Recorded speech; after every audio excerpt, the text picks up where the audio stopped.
Well, here we are, another old crock, and welcome back to the kitchen.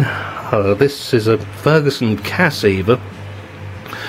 It says on the motor that it was made in 1979, December 1979, but the receipt that Adam's got with this says it was sold by Comet in Essex somewhere in 1982. So perhaps it was a factory reconditioned one. Maybe somebody buggered it up and they thought, no, we won't throw this away, we'll recondition it and resell it. They used to do things like that in those days, very sensible. But it's sort of feature packed. There's some rather odd things though. The tape selector switch here and the Dolby switch use a thing not unlike a car clutch cable to connect them to the actual switching on the circuit board.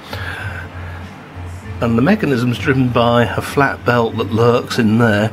There's only the one belt apart from the counter, and a tiny little belt for this. Now, have you ever seen a damped eject mechanism that works quite like this?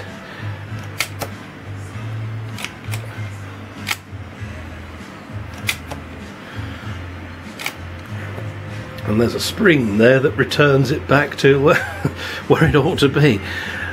I remember seeing Blackpool Corporation's Vanback tramway controller, and that had a return spring that pulled the thing back to off when the motorman shut off. And I thought then, good lord, that's a funny old way to do it. But thankfully, this little old Ferguson, the spring to pull it back seems to work rather better than Blackpool's experiment. Oh dear. The record playback switch is similarly odd, and also done by a cable. It's over there, it lands up, and the cable is the same stuff they've used on the radio tuner to move the pointer. So yeah, this was made in Japan, and it costs rather a lot of money, I should think, new, but I think it cost too much money when Adam got it off eBay. It was £100 and odd, this was.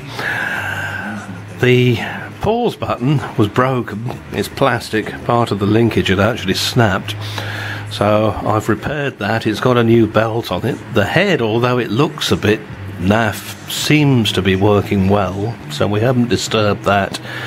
But it does have a very nice warm sound on it.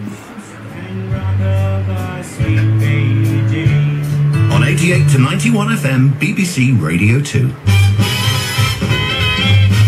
BBC Radio 2, Tony Blackburn. Whoopee! 24th of August 1974.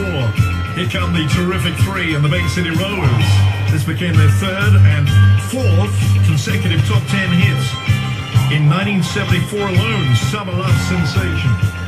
Good lord, what a long time ago, hey? You can run 4 speakers off this and it gives out 25 watts per channel.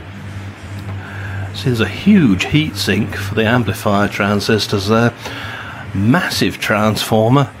2 5-pin DIN sockets on the back, because you can, if you want to, connect a record deck to this. It's a magnetic cartridge record deck. It hasn't got the ceramic connection. And there's also an external aerial plug, and by all accounts Adam gets all kinds of things come through it. It's a wonderful piece of kit, but hopefully it'll be a bit more wonderful now. Anyway, see you soon.